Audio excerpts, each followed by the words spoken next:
¿Por qué Pepsi quebró? Esta es la verdad que Pepsi no quiere que sepas.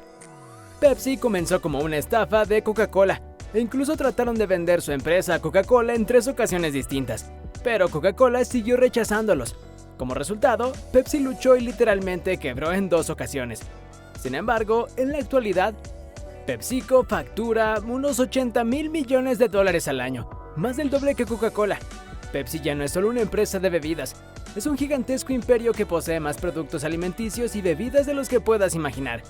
Lay's, Gatorade, Cheetos, Aquafina, Tropicana, Avena Quaker, Mountain Dew, Doritos.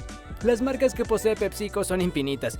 De hecho, en un momento dado Pepsi incluso empezó a comprar cadenas gigantescas de comida rápida como KFC y Pizza Hut. Incluso estaba negociando un acuerdo para comprar una enorme flota de buques de guerra de la Armada. Entonces, ¿cómo sucedió todo esto? ¿Cómo pasó Pepsi de la bancarrota al dominio mundial? De humildes comienzos a controvertido conglomerado con las manos manchadas de sangre. Bienvenidos a la alocada historia de Pepsi. Capítulo 1. ¿Cómo empezó Pepsi? La historia de Pepsi comienza con Caleb D. Draham, un médico que se convirtió en farmacéutico y decidió crear su propia versión de la bebida de cola popular en su pequeño pueblo de Carolina del Norte. Utilizando sabores naturales y eliminando ingredientes perjudiciales para la salud, creó una bebida que aliviaba la indigestión y tenía un delicioso sabor a cola. Los lugareños la adoptaron como Brad's Drink y pronto se hizo muy popular en la fuente de soda de la farmacia de Caleb. Finalmente decidió vender su producto en otros lugares y cambió el nombre a Pepsi Cola. Rápidamente se expandió y vendía grandes barriles de jarabe de Pepsi a otras fuentes de soda en todo el país. En 1903 fundó oficialmente la Pepsi Cola Company y cerró su farmacia para centrarse en su negocio. Sin embargo, durante la Primera Guerra Mundial, Caleb invirtió grandes sumas de dinero en almacenar azúcar, creyendo que los precios seguirían aumentando.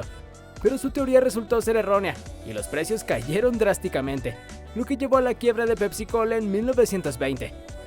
Caleb tuvo que vender todos los activos de la empresa, incluida la marca y la fórmula de la bebida. A pesar de esto, la empresa alcanzaría un gran éxito en el futuro, pero Caleb murió sin llegar a verlo. Capítulo 2. El renacimiento de Pepsi. Después de declararse en quiebra por segunda vez, la empresa fue vendida a Love Candy Company en 1931.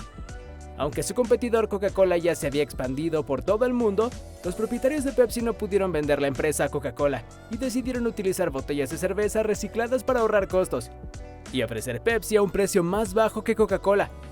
Además, invirtieron en campañas publicitarias para promocionar la bebida. La estrategia de ofrecer más cantidad por el mismo precio fue una opción obvia para la gente durante la Gran Depresión, lo que impulsó la popularidad de Pepsi y la convirtió en una fuerte competidora de Coca-Cola. Pepsi aprovechó las oportunidades de los anuncios de radio más cortos y económicos para emitir su jingle en las emisoras de radio de todos Estados Unidos. En 1938, Coca-Cola los llevó a los tribunales por infracción de marca, pero Pepsi mantuvo su nombre y acortó su marca a Pepsi. Durante la Segunda Guerra Mundial, Pepsi cambió los colores de su marca a rojo, blanco y azul para mostrar su patriotismo y lanzó una campaña llamada Your Man in Service, donde los soldados podían grabar mensajes gratis para sus familiares. Además, Pepsi se comercializó entre la comunidad afroamericana con anuncios auténticos y respetuosos, lo que permitió a la empresa superar la guerra con éxito y sentó las bases para futuras campañas publicitarias exitosas. Capítulo 3. De vuelta a la URSS. Aquí se produce la contratación de Alfred Staley como director general de Pepsi en 1950, quien introdujo cambios importantes en la empresa como campañas publicitarias masivas, modelos atractivos en los anuncios, un nuevo logotipo y eslogan, y más autonomía para los equipos de Pepsi. Estas modificaciones permitieron a Pepsi dejar atrás su imagen de refresco de cola para pobres y aumentar sus ventas en $1.6 millones en 1950 a $11.5 millones en 1958.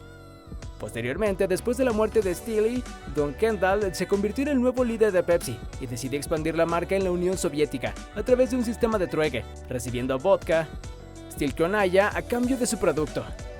Aunque esta solución fue beneficiosa para ambas partes al principio, Pepsi tuvo que encontrar algo más valioso que pudiera recibir de la URSS en su lugar después de que dejara de ser capaz de vender suficiente vodka para que el acuerdo fuera financieramente viable. En 1989, el gobierno soviético le otorgó a Pepsi una flota de buques de guerra retirados del servicio como forma de pago para sus negocios.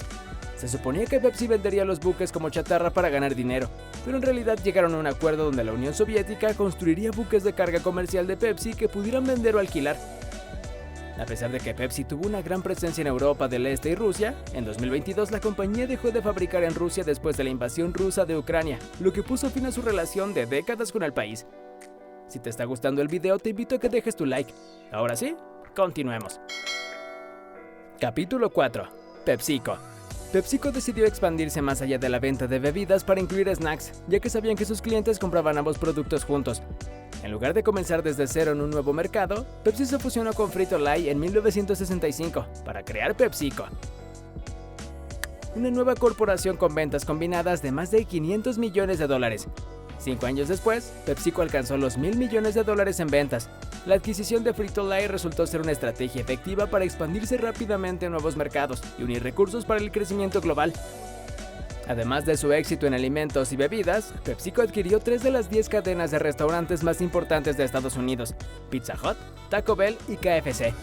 Sin embargo, esta estrategia resultó contraproducente al derivar muchos recursos de PepsiCo de sus productos más rentables y generar conflictos con las cadenas rivales de comida rápida. Finalmente, PepsiCo decidió extinguir sus principales restaurantes en una empresa separada y concentrarse en sus bebidas y snacks. Aunque intentaron expandirse a otros sectores como la adquisición de la empresa de artículos deportivos Wilson, se dieron cuenta de que estas adquisiciones eran una distracción y volvieron a enfocarse en su negocio principal. A pesar de estos altibajos, los beneficios de PepsiCo siguieron aumentando, aunque luego se encontraron con un gran desastre de marketing que resultó en una deuda de decenas de miles de millones de dólares. Capítulo 5. Polémica. En 1992, Pepsi lanzó una campaña de marketing en Filipinas llamada La Fiebre de los Números, en la que se imprimían números en las tapas de las botellas de Pepsi, y cada noche se anunciaba un número ganador en las noticias. Si un consumidor tenía un tapón con ese número, podía canjearlo por un premio, incluyendo un gran premio de $1 millón, que era equivalente a $50,000, y era una cantidad de dinero que cambiaría la vida del filipino medio. La campaña fue un éxito rotundo, y la gente compraba más Pepsi para tener más oportunidades de ganar. Sin embargo, la campaña se vio afectada cuando Pepsi decidió ampliarla 5 semanas más. El sistema informático utilizado para imprimir los números en las tapas de las botellas no estaba diseñado para durar tanto tiempo, lo que resultó en un error catastrófico que dio lugar a uno de los errores más costosos y vergonzosos de la historia de Pepsi. La ampliación de la campaña provocó un fallo en el sistema informático, que permitió que se imprimieran más tapas con el número ganador de lo que se había previsto inicialmente. Esto significó que Pepsi no solo tuvo que pagar el gran premio de $1 millón a 2 personas, sino que también tuvo que pagar el mismo premio a miles de personas más que habían recolectado tapas con el número ganador. La compañía perdió millones de dólares en esta campaña, y su reputación en Filipinas y en otros lugares quedó seriamente dañada. A pesar de los intentos de reparar el daño a la reputación de Pepsi y la pérdida de confianza de los consumidores fue significativo. Este incidente ha sido objeto de mucha controversia y ha dejado una marca negativa en la reputación de Pepsi en Filipinas y en otros lugares. Es importante destacar que los concursos y promociones son una forma común en la industria de los refrescos y otros sectores, y la competencia entre empresas a menudo impulsa a las compañías a ofrecer más premios grandes y atractivos. Sin embargo, este incidente sirve como una advertencia de los riesgos que conlleva la realización de concursos masivos sin una planificación y ejecución adecuadas. Capítulo final. La guerra de las colas. La competencia entre Coca-Cola y Pepsi, también conocida como la Guerra de las Colas, se centra en el desafío Pepsi de 1975. Este experimento consistió en una prueba a ciegas de sabor en el que los participantes elegían entre Coca-Cola y Pepsi sin saber cuál era cuál, y en promedio, un número ligeramente mayor de personas prefirió Pepsi. Esto llevó a Pepsi a lanzar una campaña publicitaria en la que afirmaba que la gente prefería su sabor en pruebas a ciegas. Inicialmente Coca-Cola lo negó, pero después de realizar sus propias pruebas, obtuvo el mismo resultado. Esto sugirió que la fidelidad de la marca era la razón principal por la que Coca-Cola era líder en ventas. En un intento por vencer a Pepsi, Coca-Cola lanzó una nueva fórmula llamada New Coke en 1985, que tuvo mejores resultados que Pepsi en pruebas a ciegas. Sin embargo, esta decisión resultó ser un fracaso cuando los consumidores reaccionaron negativamente al cambio de sabor y presionaron a Coca-Cola para que regresara a su receta original. Afortunadamente para Coca-Cola, la gente estaba agradecida de tener el sabor original de vuelta, lo que aumentó su fidelidad a la marca. Al final, a pesar de los éxitos de Pepsi en los últimos 100 años, Coca-Cola sigue siendo la marca ganadora en esta batalla de colas. Y hasta acá el video de hoy. Si quieres conocer más acerca de estos temas, te invito a que te suscribas y actives la campanita para que no te pierdas ningún video. Hasta la próxima.